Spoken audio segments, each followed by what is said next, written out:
심리의 변화 행동연구소 소장 이남석입니다.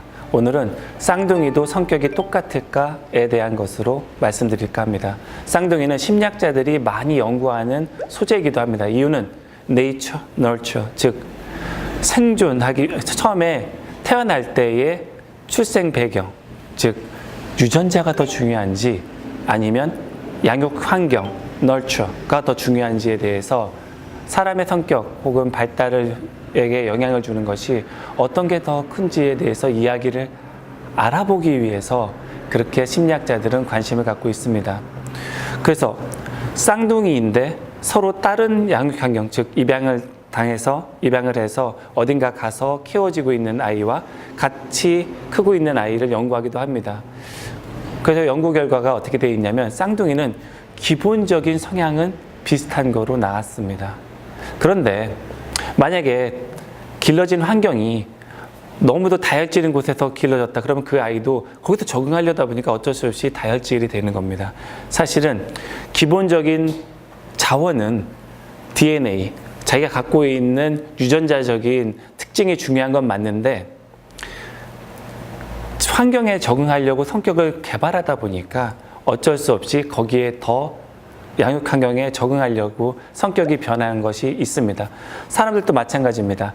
자기가 만약에 소극적이다 한데 영업을 해야 된다, 사회적으로 영업을 해야 된다 그러면 성격을 변화시켜야 됩니다. 변화시키다 보면 어느 순간에 자기가 완전히 적극적이었던 사람보다는 못하지만, 즉 외향적인 사람보다는 못하지만 내향적이었던 사람도 사회적인 환경 안에서는 충분히 외향적인 사람인 것처럼 사회도 보고 뭐 강연도 할 수 있고 뭐 이렇게 되는 겁니다.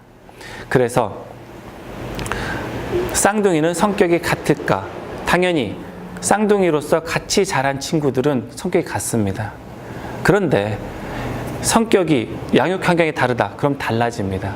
그리고 같은 집에서도 성격이 다른 경우가 있습니다. 어떤 때 다르냐면 자기의 존재감을 보이기 위해서 너무도 세트로 부모가 보고 있다. 분명히 나는 얘랑 다른 애인데 쌍둥이니까 똑같은 세트로 본다 그러면 일부러 전략적으로 자기에게 관심을 유도하기 위해서 얘는 외향적이야? 아 그러면 난 내향적이 돼야지. 이런 식으로 해서 전략적으로 달라지기도 합니다. 대부분의 경우에는 신체적인 특징도 비슷하고 성격적인 특징까지 비슷한데 그 아이가 자기의 생존 전략으로 양육 환경에 따라서 생존 전략으로 선택하게끔 되어 있습니다. 그래서 쌍둥이는 100% 성격이 똑같다라고 말할 수는 없습니다. 그런데 대부분은 비슷하게 갑니다. 그래서 사실 쌍둥이가 아니더라도 그 여러 남매 혹은 형제끼리 커진 경우에 성격이 비슷한 경우가 있습니다. 그렇게 자기의 양육 환경에서 내가 똑같은 성격을 갖는 게 유리하다. 그러면 그렇게 갖는 거고요. 아, 그게 아니다. 그러면 다른 성격을 갖는 것으로 선택하게 되어 있습니다. 감사합니다.